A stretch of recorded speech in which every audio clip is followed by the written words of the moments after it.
Hello, today I'm coming to you with a slightly different vlog. Not your usual sewing vlog, but very much still linked to sewing and this wonderful hobby. So my name's Tania, thank you for joining me today. If you haven't been here before, this is my channel where I talk about all things to do with sewing. And as I said, today something a little bit different. So as we all know, sewing is a brilliant hobby that can bring us so much joy. Yes, a little bit of frustration, but mostly a good sense of satisfaction and achievement of that. Yes, I made this, and you usually feel pretty proud of it as well. But as with most creative hobbies, our emotions can get in the way sometimes, perhaps leading us to rush a project, to get it over the finish line, sometimes with mistakes or maybe in frustration, actually even ending up in the bin. So I'm going to share today some suggestions of some habits that can actually help us to keep us on track. Now, by day, I work as a learning and development trainer, and the work of Stephen Covey, an American educator and author, is really, really helpful to many of the people that I work with in many different areas. Now, Stephen Covey wrote something called The 7 Habits of Highly Effective People. And if you are interested in reading a little bit more about it, I will link down below to where you can find out more.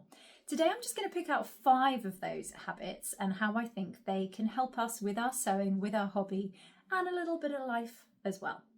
So habit number 1 is be proactive. So it is natural for us to spot negatives. Our brains are actually asymmetrical for how we process negative and positive information. Our brains tend to prefer leading us actually towards the negative because that is usually the brain's safe place. Negative, keeping us away from danger. But actually, when we get into that sort of negative cycle of spotting the negative and things, it can really start to drag us down. And that can definitely apply to our sewing as well when we get ourselves in a sewing rut. And that can appear by things, like a messy sewing space. We know it's messy.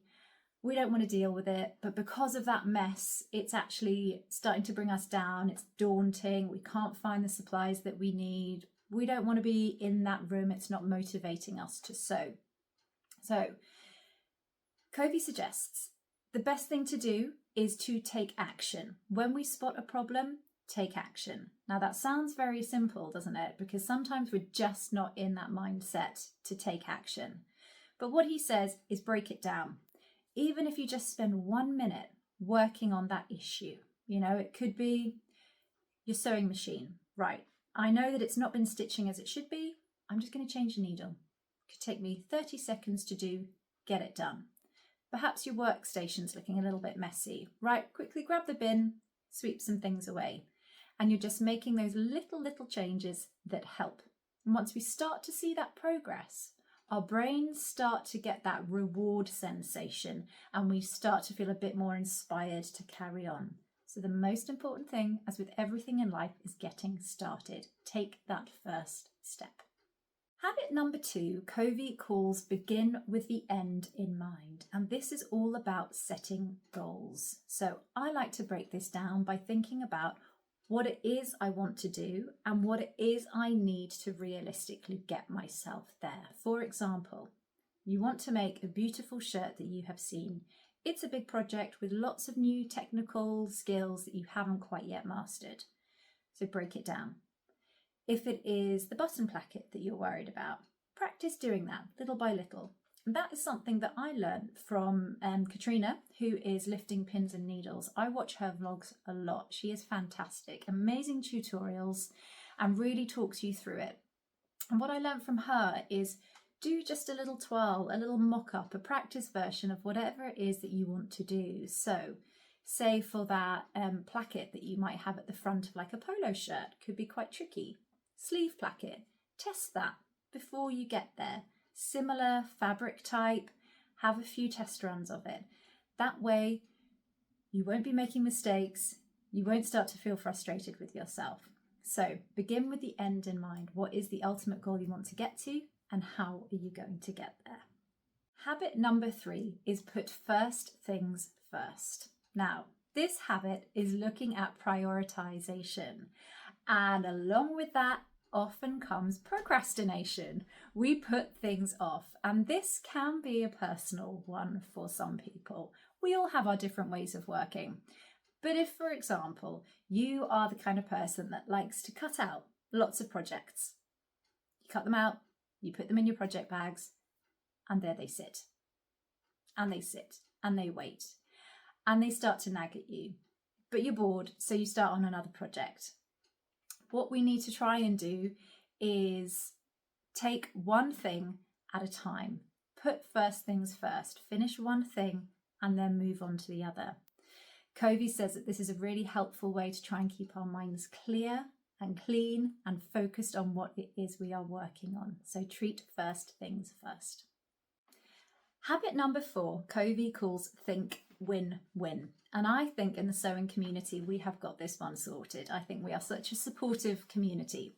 But just to put this into context for you, this is all about supporting each other, bigging each other up, promoting each other's content and our creations. So say, for example, imagine we see a wonderful design that someone has come up with. Maybe they've hacked a pattern. We see it on, say, Instagram.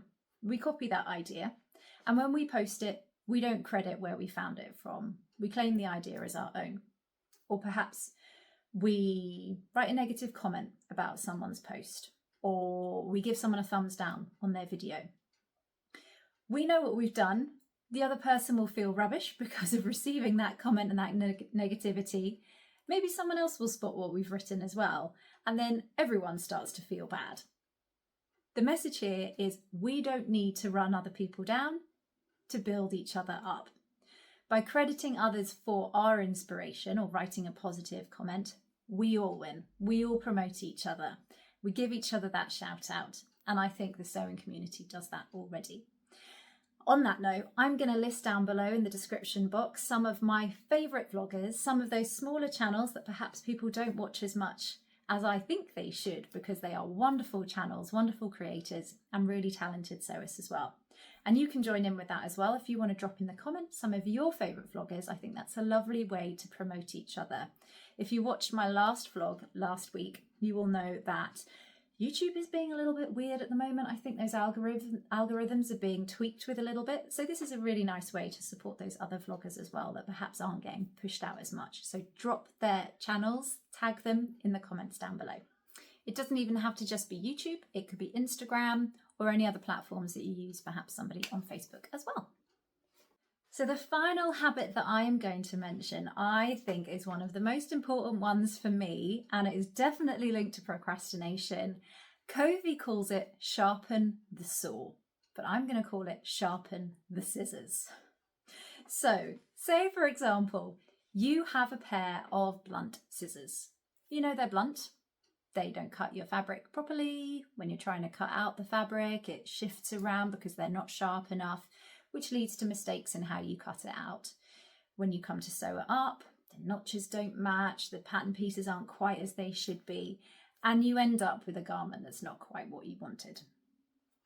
How would it have been if we had just taken the time to sharpen the scissors? Really, really easy, quick thing to do. Might take maybe a minute or two, but in the long run, it will save us so much time and it will look so much better if we sharpen the scissors. And we can 100% apply that to so many different areas in our life. The amount of times we perhaps walk past some dirty laundry on the floor, or we don't put that recycling in the bin and we leave it there and it builds and it builds and it just niggles at us that it's there, I've got to do it. That old saying, literally a stitch in time saves 9. Bite the bullet and do it. You can apply this as well to other areas of sewing, not just the figurative scissors. It could be pre-washing your fabric that, I can't be bothered to do it. Your fabric will shrink, your garment won't look great. Snipping those notches so you're not left later on in the process thinking, what do they mean by those notches? Let's get out the pattern pieces again. Do it as you are cutting out. Practice inserting that zip so you are nice and confident when you come to actually do it and you don't mess up your final garment. So do you spot any of these habits in yourself? Have you already got some of these habits that you integrate into sewing, into life? Anything else you would suggest? As I said, there are actually 7 of these habits, and I've only talked about 5 today. So if you're interested in hearing more about Stephen Covey, do look in the description box down below.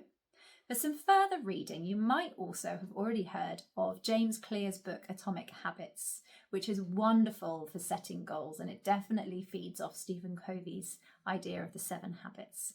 If you have enjoyed these 5 habits today, please do give me a thumbs up, and don't forget to drop a comment in the comments down below of your favourite vloggers or Instagram or Facebook accounts, whoever it is you want to give a little shout out, so we can all think win-win.